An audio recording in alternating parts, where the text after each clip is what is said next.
Welcome to the We Talk Careers podcast, brought to you by Women in ETFs. This is Kristine Delano, and I'm thrilled you've joined us. If you're pursuing excellence in your own career or intrigued by the hustle required to make it to the top, this podcast is for you. This is season 6, and we are dropping in on leaders across the globe. We're going to learn how to balance, how to speak truth to power, and how to have fun doing it. So put aside that massive to-do list and let's get inspired. I am looking forward to this conversation, listeners, and thanks for coming along with us. Laura and I have been friends for a long time, so I'll put that right up there as my disclaimer. Doesn't mean I'm going to be easy on her or she'll be easy on me. Just joking. It's been such a pleasure to get to know Laura over the years and work alongside her with things. It's just such a pleasure to have her on. Laura Morrison is a strategic advisor, independent trustee, board member, and chief revenue officer. She brings a deep understanding of the financial markets and regulatory requirements, as well as stakeholder engagement across asset management and global stock exchanges. She is probably best known for building global ETF listings businesses at stock exchanges, including NYSE and Cboe. Laura has been married for 32 years. Her and her husband split their time between their beautiful homes in South Florida and Manhattan. And Laura is helping us kick off season 6 of We Talk Careers podcast. Incredible. I am just so humbled by our ability to build our network with this and our listeners. And thank you, listeners, for coming alongside us with it. I love all the notes on who you want to hear from, who you'd love to have a virtual coffee with. So keep that coming.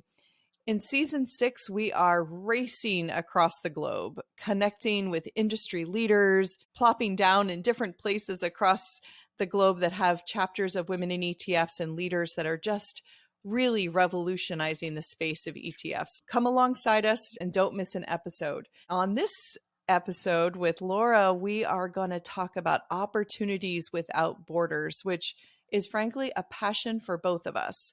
So welcome, Laura. Welcome to the podcast. Thank you, Kristine. It's great to be back. It's always enjoyable working together with you. It is really fun to have you back. I have to say that I recommend your episode as one of the top ones because people talk so much about the idea of the culture of a place, where you work and the people you work with, and the way in which ethical foundations of the business in which you work in, how important it is to them. Or should it be important? And a lot of young people question that. If I can just get my head down, get this experience, is it okay to work in cultures that I think are either not good for me or in fact toxic? I loved your episode so much for being able to refer people back and say, listen to someone who not only has experienced these cultures, but has created them. So we'll put a link in the show notes for that. But thank you so much for that episode and then coming back on. Yeah, well, this is my pleasure. And this is what I'm really excited about now as we work together with the leadership at Women in ETFs to build a similar, very attractive culture to really succeed within our organization, which is the 501c3 organization with a global reach. We have 12,500 members now and continue to grow. And what brought us to our 10-year anniversary last year was amazing. But what will bring us to our 20-year anniversary is what we're building right now, getting back to enhancing and building on the culture globally. And I think back on how we've approached women in ETFs, and having been there from almost day one, we really allowed the organic growth of women in ETFs to be our guide. And it was so exciting to see that not only did we have chapters in New York and Boston, or even London or Paris, but we started to see chapters popping up all over the globe. And culture itself sort of created its own silos. Folks were really doing the work of women in ETFs, connect, support, and inspiring each other, but in sometimes relative ambiguity between what was happening in other areas. And we tried to solve that a number of times with cross-pollinating meetings and communication, but this is the first time that we've really taken a look at at how to globalize, how to really understand how do we support a growing network of amazing people in a way that supports them. Talk to us a little bit about your passion, our passion, to see a relatively siloed organization go global. I'm happy to.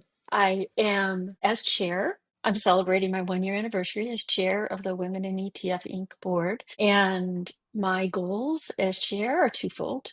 One is to allow for the up and coming leaders of our organization to step up and take on the new roles as we together have reorganized our, what was, you said it well, what was more of a pillared environment, a much more transparent matrix type structure that allows for enhanced communication, both internally within our membership and externally to the world. So handing off that baton to those new leaders with fresh perspectives is so exciting to me. I am just thrilled in all of the new volunteers that have stepped up and said, hey, I want to be part of this. The other aspect is, utilizing and expanding our network more than we've ever done before so that we can enhance career opportunities. That's a big, important area of what the pillars represent that you just mentioned, is that having the chance, just to give you by way of example, when I was running the ETF listings business at BATS, we were acquired by Cboe. And that was an important acquisition for us. But what I needed to accomplish was receiving exchange status approval from the JFSA. That's the Japan Financial Services Agency. While I've had global experience in the past, what I really needed to understand was the culture in the Japanese society.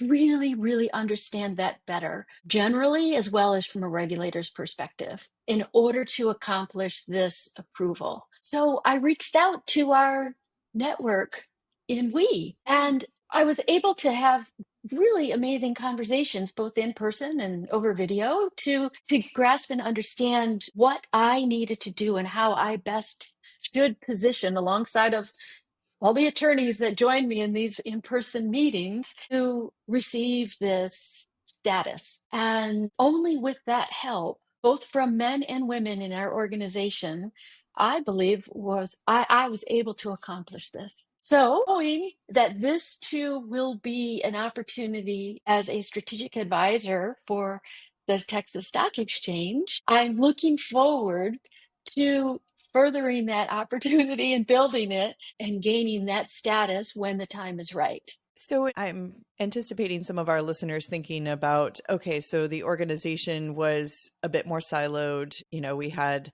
chapters as well as regions sort of running what they were doing. And now we've got a more global organization that allows communication and allows a not only conformity of messaging, but more accessibility to opportunities like that, right? Being able to reach out to people and gain knowledge as well as gain opportunities for jobs and career development. What are some of the challenges that go along with globalizing like this? Like, instead of sort of letting the organization organically grow in the way that it wants, now that we sort of put a little bit more structure to opportunities for folks and leadership positions, what are some of the challenges that we have run into? It's a great question. And there are many, but one in particular that stands out is global messaging and strategy. Truly having priorities that are really well defined and thought out, because there are so many different areas of improvement and opportunities for further growth. We have to do a better job of defining our strategy, of making sure that we also communicate it properly so the entire organization has the same voice and perspective. That's a big challenge. It's doable, but it's a big challenge. It's been such a big challenge too when it comes to such a noisy environment that we're in, right? People have their day jobs, they have so many things going on, and we're trying to communicate things that they have to see their own relevance in the messaging that's going out. Like, how does this actually impact me? And so I think we've grown in our opportunity to be able to do that for sure. How do you see people taking advantage of this global organization? Have you started to see any wins so far in the restructuring that we've been going through with women in ETFs? Yes, because we've done is deliberate to structure our leadership so it better represents our global footprint. That's really important, from our director diversification base onto our global leadership in our co-presidents roles, in our co-head of communications, co-heads of sponsorship, co-heads of membership, and representatives of each of the councils that are in our 4 regions. The US is the largest, but also very large. APAC is our fastest growing region, and the strength of Canada is basically, our footprint that all the regions want to emulate because how well of a job the leadership in Canada has done to do what we're trying to do and striving to accomplish. So that global footprint is particularly important, and having voices from all over the world factoring in what we need to accomplish is certainly probably the most important priority. For a lot of people, what we're talking about today that are listeners that are within the Women in ETFs organization, I'm hoping that they really sort of understand our heart toward what we're trying to do here, and the idea that, we're trying to assure that an organization that has made it to 10 years makes it for another 10 years. And I'm thinking, as listeners who are either coming from within the WE organization or outside of the WE organization, also are part of enterprises that are existing in silos, that are existing without an overall management structure, messaging structure, a culture that breeds that connectivity. And it could be global, or it could be, within the same building. So can you take us through some practical steps or even practical advice you have for someone who looks at an organization and says, wow, we are really not communicating in a way that furthers the organization.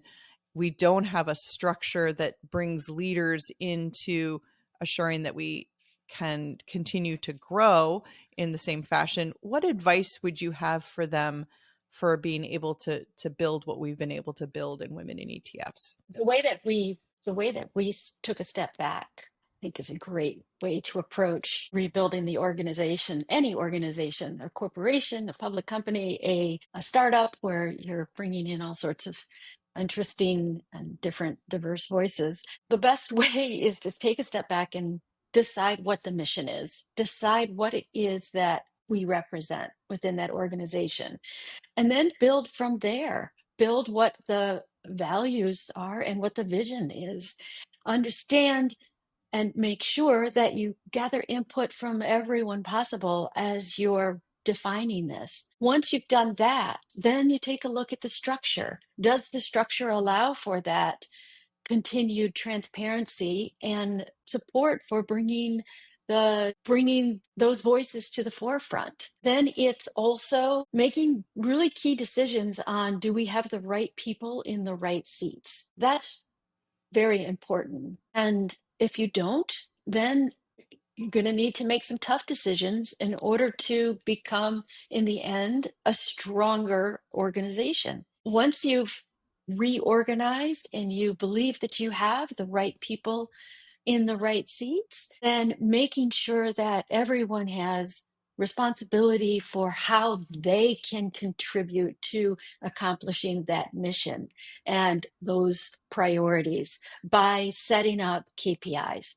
Setting up KPIs across divisions, setting up KPIs per individual, and making sure that where one division can help to support another division, that there's overlap in those KPIs. So everyone's pulling in the same direction, tying those KPIs to compensation. Now, of course, that doesn't necessarily apply to a volunteer-driven organization like Women in ETFs, but there's also other ways of motivating people to, work in this productive environment. Just want to make sure we're defining key performance indicators for Yes, everyone out there. thank you. That important that we understand what we're measuring within organizations. And I think that's what KPIs do. They say it is important enough for us that we know how to measure something so that we know whether we're successful in something, and then where we need to apply more gas in areas that perhaps we aren't achieving the goals that we had hoped to do. So thank you for reminding us of that. Let me take you back though to what you said initially about bringing in the voices. When we took that step back and we took a look at our organization and we said, wow, in order to thrive and in order to assure that we've got people being brought up in the organization and giving opportunity to new voices and new leaders and new people that can help drive the organization for the next decade, we did these working groups. For a long time, we met at a weekly cadence. Take us through kind of the thought process from, board committee to actually inviting people in to have these conversations. What were the most important things to you about how we formed and stormed during that time? It was so important to have an open mind.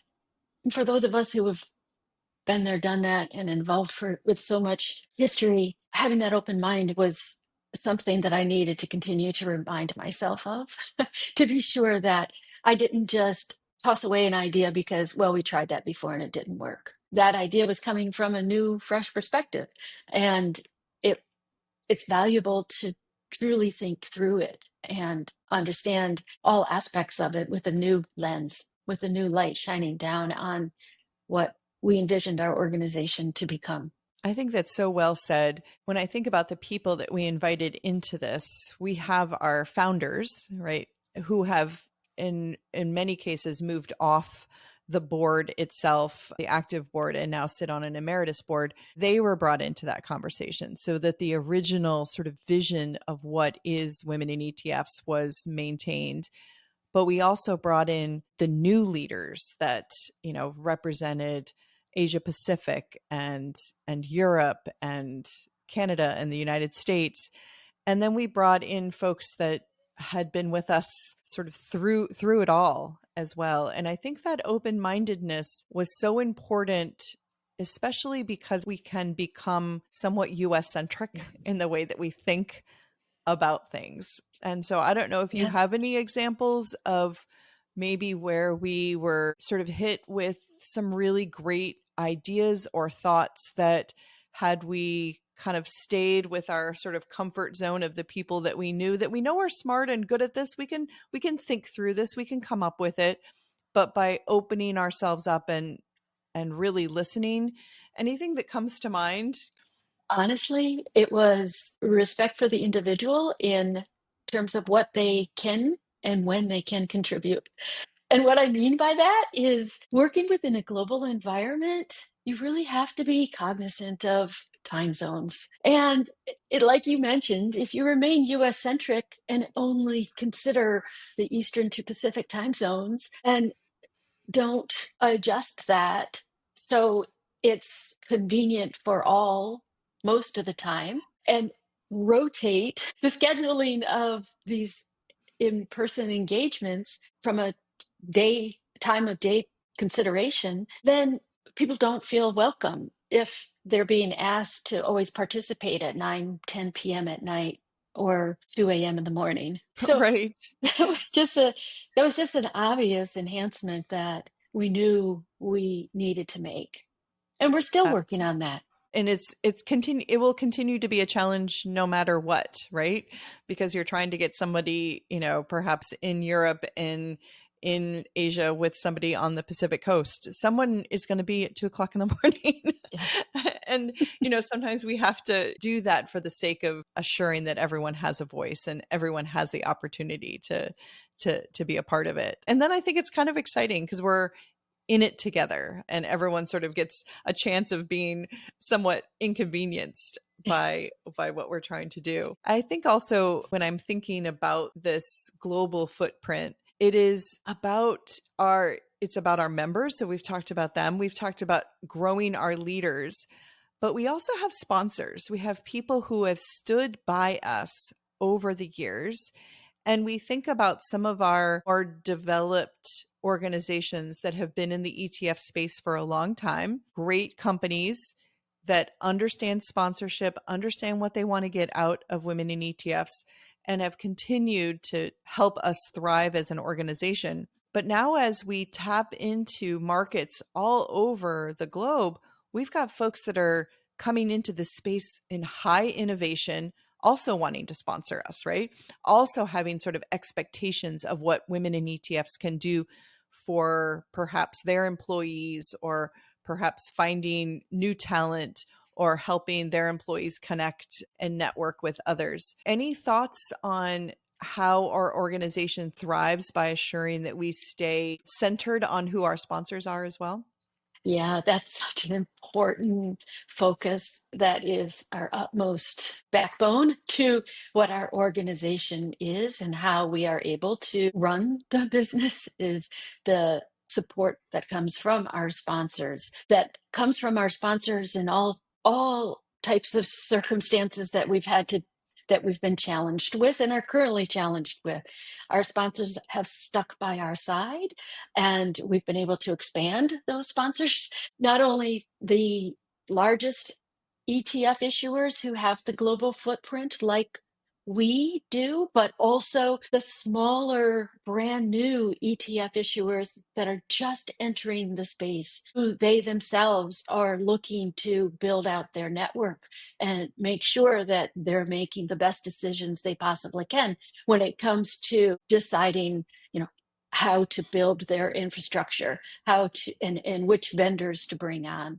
So it's a wonderful back and forth of opportunities that will provide them, particularly as it relates to exposure. That is also an important aspect, is making sure that our sponsors are well known within our organization and celebrated. So yes, thank you to all the sponsors who have continued, even in times like this when it's tough from a political standpoint, to stand up with what we represent proudly, to build out what our sponsors benefit, what they need from us, and for us to continue to benefit from them. So dig into that a little bit more for us, Laura. That is such an important point. This political climate, not only in the US but globally, is challenging. And yet in Women ETFs, we still believe in our tenets of why we exist and why it's so important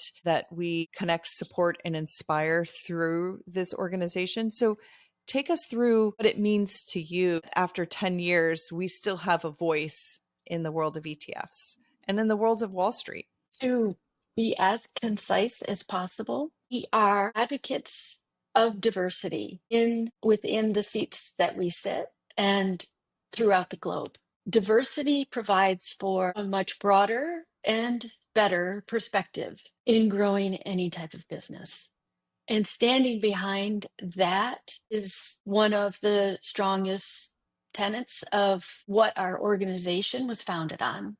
And we'll continue to reinforce that as we engage with the press, or engage with our sponsors, or engage with our members. That makes a lot of sense. I remember being at a recent WE gathering, and I talked to a few of the new members that were there, and I asked them what drew them to women in ETFs. And people gave me great answers, but one was really interesting.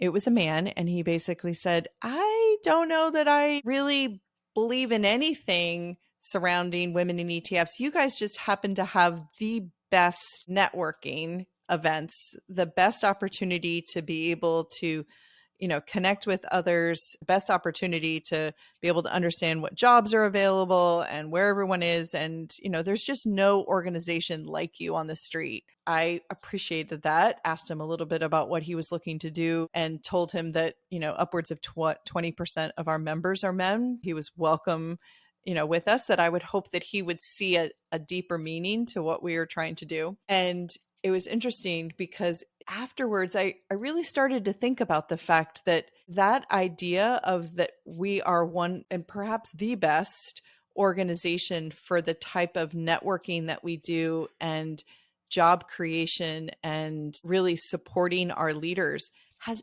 everything to do with diversity. It can be diversity of thought, diversity of background, the idea that we open ourselves up to so many different ways in which people speak and approach problems. And like you said earlier at the head of the show, being able to look and say, hey, I need more education on this. I know I've got a network that does it. So even though he didn't know that he yet believed in what we did, he was actually living it out and experiencing it and understanding it. So I'm going to follow up with him soon and find out if he, has really seen it in action and understood that it isn't about quotas. It's not about trying to promote one person over another person, really all about assuring that we've got a rich and diverse community of thought leaders that we are influenced by and that we can influence. Certainly excited with the new organization that we've put in, that we will thrive in the next 10 years. You and I will be rolling off the board in a year to give space for more leaders coming in. Maybe you can talk a little bit about sort of term limits and why that's been a passion for both of us to assure that we've got a good system for that. That is one of the initial proud accomplishments that we made in terms of the approval by the board of term limits for our directors and filtering that throughout the organization. Because particularly in a volunteer environment, it's important for people to know how long they are in this for, what's expected of them, what's my role description, how can I exceed what's expected of me in this period of time, because anything can be done if it's defined in this period of time. So we were successfully able to implement 2-year terms, only allowing for a max of 3 terms total. And that's still a length of time to be able to be effective and accomplished without a doubt. However, and once you've finished that 6th year, you have the opportunity to then step back and offer this role, this position to someone else. That's the way it should be. That's the way it should be in most environments, not only volunteer organizations, but in other corporate environments too. It just helps to refresh and rebuild where it's needed. So I have to ask you the companion question to that. We have term limits, but we also have put in place the idea that you really should hold one leadership role at a time. Tell me about your thinking behind that and why that's important to our organization. Yeah, so while the person that maybe wants to have more of the responsibility, it's a single point of concern because of 2 reasons. They've expanded and built a powerful position around themselves, and God forbid something were to happen, there's no pipeline of people who can step into these roles and immediately take over. So having that structure of one responsibility allows us to do a better job of bringing in that pipeline and bringing in just more bandwidth.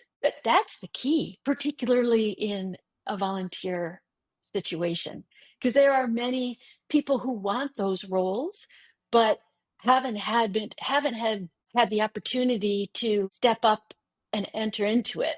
Maybe they're still waiting to be asked, or maybe they've sent us a note over elections at womeninetf.com to say, hey, I want to step up here. How can I go about doing that?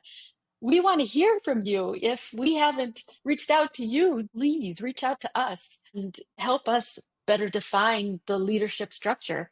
We want to hear from everyone who's listening into this podcast. And it's so important, the notion of being a volunteer, and burnout is a big deal.